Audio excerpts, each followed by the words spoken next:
I'm also joining you guys here from Regent, from campus. It's a lovely sunny day today, finally, after a number of rainy days. Okay, so yeah, the topic of our webinar today will be related to reading techniques. It's something that we try to help. We try to help our students build on the skills on how they can read more effectively, so they can succeed in their exams. But let's just start in general with some general introduction on reading.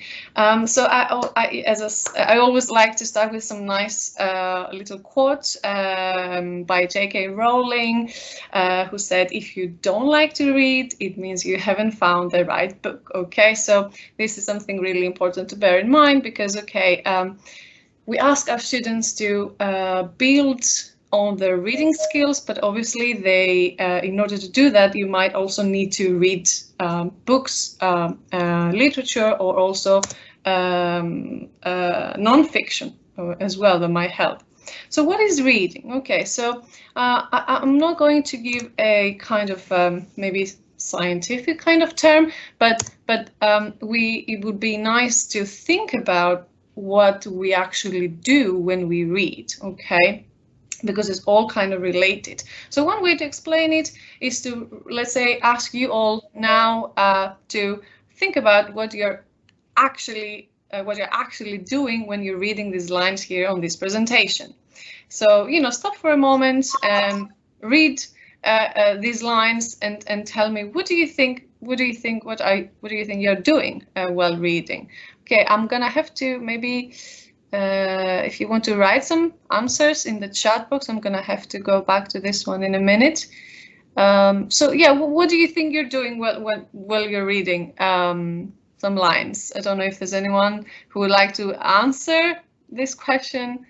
What are you doing when you're reading a sentence? Let's see, maybe Valencia is trying to answer, to say something.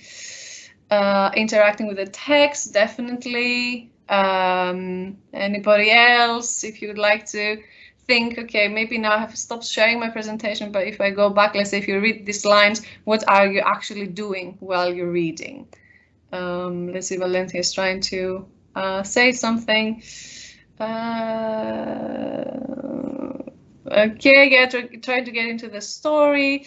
Okay, yeah, that's great. That's fine. So basically, yeah, there's not really one answer to that. There's a lot of, let's say, scientific answers to that. But if we want to look at one definition by Singhal, is that reading is a kind of a number of interactive processes, just like you, Valencia, you said. It's a kind of an interactive process where you interact between, the reader interacts with the text, and in which process readers use their knowledge to build, to create, and to construct meaning.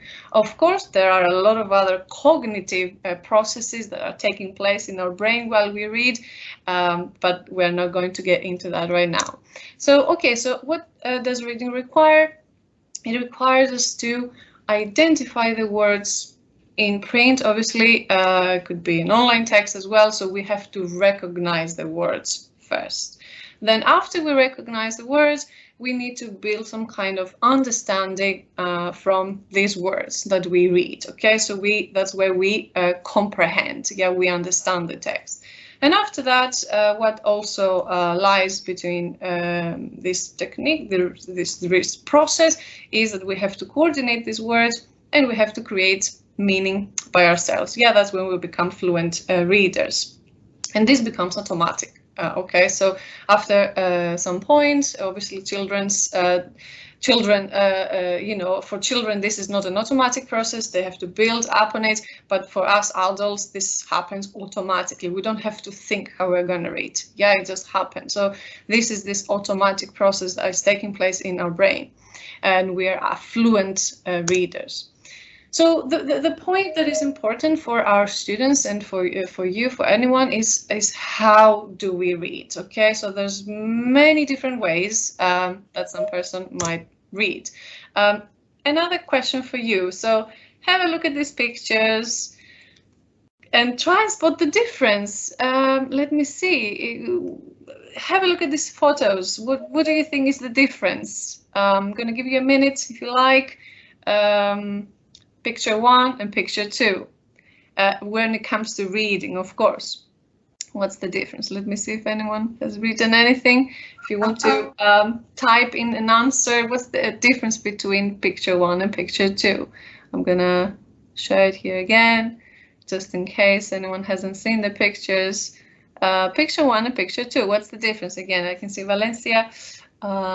Yeah, reading for pleasure and reading for academic purposes. Yeah, definitely. So in picture 2, of course, we have 3 people who are so relaxed. They're on the beach. They're enjoying reading. They're taking the break. They're, you know, drinking something. They're relaxing. But in picture 1, this student seems really stressed. Okay, so, and he has some clock over there, so the time is clicking, so the clock is ticking, so you know there's other issues taking place. So yeah, how do we read? So obviously there are always different purposes for doing anything, but when it comes to reading, we read at different speeds for different purposes. I'm going to share some 4 different ways. I'm not going to analyze all of them. I'm going to stick to 2 of those techniques because we don't have much time to go through all of this today. Just to give you a quick overview, when we talk about detailed reading is what we refer to as reading 100 words per minute. Yeah, to memorize things or to learn something. Yeah, 100 or 200 words per minute. This is kind of a slow way when we want to really understand some concepts and learn something that is unfamiliar to us. Then the next point is skimming, which is we're going to look into today. We read 400 to 700 words per minute. When it comes to scanning, we read more than 700 words per minute. And of course, there's another technique that we call active reading. We're not going to get into it today, but it's very useful for academic skills, especially when students study at university. Active reading involves other processes, that is taking notes, asking questions about the text, going back to the text, creating summaries. So this is a different process. But we're going to stick to these 2 techniques today, skimming and scanning, which are very useful mainly for an exam, any kind of exam, an English kind of exam. It could be IELTS, it could be the Cambridge exams, it could be anything. So let's start with the first technique. Right, I was trying to find a nice picture.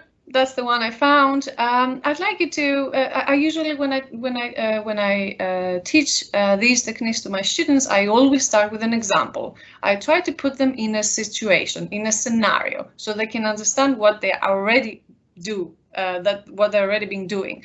So look at this picture. You're on a train. You're commuting to work. You're very stressed, especially here in London. We do that quite often. Well, maybe before the pandemic. Everyone would have a newspaper or a book. Maybe let's stick to the newspaper. So you get one of these newspapers here in London. They're called the Metro.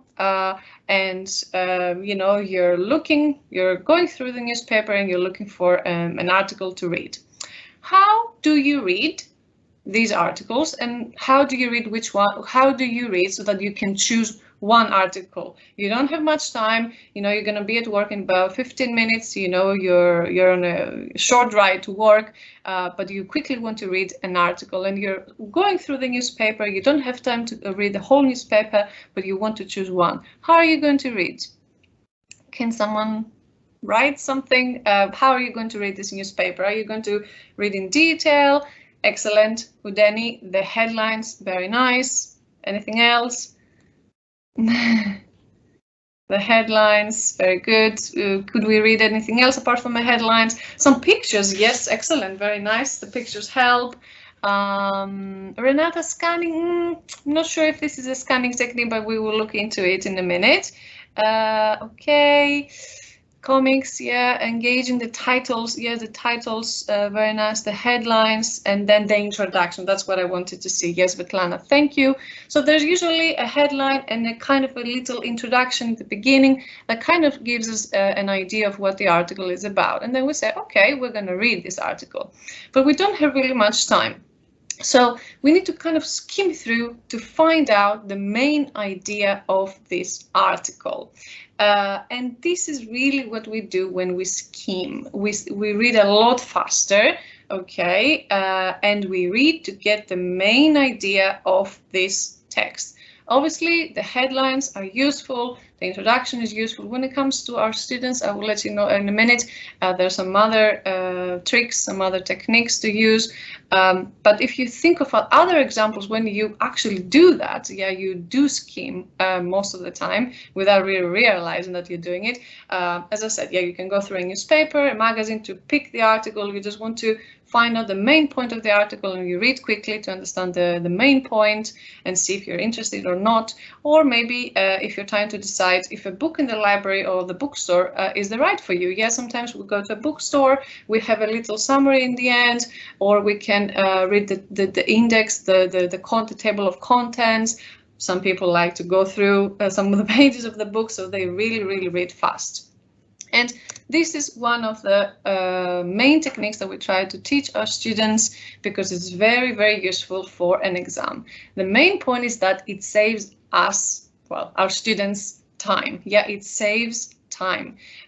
There are a number of activities in some of these exam papers that they require you to read fast. You don't have time. You have to finish these activities so you can move on to the next one, because as I said, the clock is ticking. So this skimming technique is useful for reading the questions first to know what you're looking for. Okay, so especially in an exam question, you can skim through the questions. Okay, it's useful too, as you guys said earlier, to read the headings, the subheadings, the title, to really get a main idea of what this article that you have in front of you is about. So you can read the first paragraph of the article. As you said, the first paragraph kind of more or less tells us an idea of what this article is about. And what I try to advise my students, especially for some of these activities, is when you skim, you read more or less the first line of the paragraph, the last line of the paragraph, and of course, if you feel you have more time, something in the middle. I'm not gonna, it's really a personal thing, this one, how you read, but more or less, it's the first and the last paragraph, the ones that kind of tell us what the paragraph is about. So when we skim, we read 3 or 4 times faster. We get the main idea of the text. We don't really check details. We don't read every single word. We just get the main idea of the paragraph. And we know that in a paragraph, the first statement is usually the topic statement. Okay, and it can help us underline words. Okay, so this is very useful. I try to find an example of one of these questions that students might have to come across. In a reading test, I found this page from IELTS, IELTS.org. That's one of the official websites. So this is a typical activity where a skimming technique can be used, especially when students are asked to. If you look at this example, the students have some headings. Okay, they have a list of headings, like 10 headings. They have the article. The article is divided into sections, section A, B, C, or D. And what they had to do, they had to match the heading with the section of the article. It can be a paragraph or a whole section. So in that case, I usually tell them, first thing you do, you read the headings to get an idea, and then you read the first line of the section, the last part of the section to get the main idea, and if it helps you, something towards the middle of the paragraph. But the first and the final part is the most important one, and that's how you can match the headings with the paragraphs by saving a lot of time. Okay. So this is skimming, right? I hope that was clear. You can ask me questions in the end. And the next important technique that we normally teach is the scanning technique. Someone mentioned it earlier. So Well, in that case, I have another typical example I use, which is also quite a nice one. It makes me think about holidays as well. You know, think of yourself being at the airport. And you're looking at this display, the flight information display, and you're trying to find your flight, you know, hoping that your flight is not cancelled, and you're looking for the gate number or something like that. So how do you read this screen? How do you read it? How do you read to find your flight? Could anyone maybe answer this question? How would you read this big display in an airport? Reading the most important. Anyone? How would you read this? Yeah, find my name. Okay, yeah, I might not have your name. You're basically looking for your flight. Yes, you're looking for the destination. You're looking for the city. You're looking for the designated flight, the flight number. Yeah, definitely. But would you read all the other flights or just your own flight? Yeah, I guess the particular flight. I guess no, definitely, Svetlana. Yeah, you don't read the whole list of flights unless you're interested in seeing what other flights this airport has scheduled. But yeah, you don't. Yeah, you're looking for the code. Yeah, so you're looking for the flight number. You're looking for the destination, maybe the time, because you know the time. You don't read everything, so you scan through because you have specific information that you're looking for. And this is what we call scanning. Okay, that should be a scanning.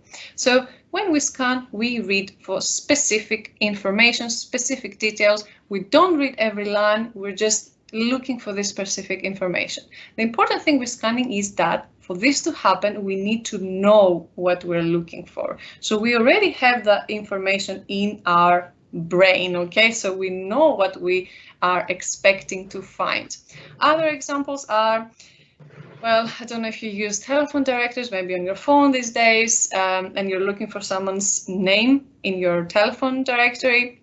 So you're going through your list and you need to find the specific name. You're not reading through. You're not reading all of the names. Also, when you're looking for a word in dictionary, okay, so you're scanning all these words to find the specific word that you're looking for. And this is what we call scanning. When it comes to an exam, it's very, very useful. Again, it saves our students a lot of time.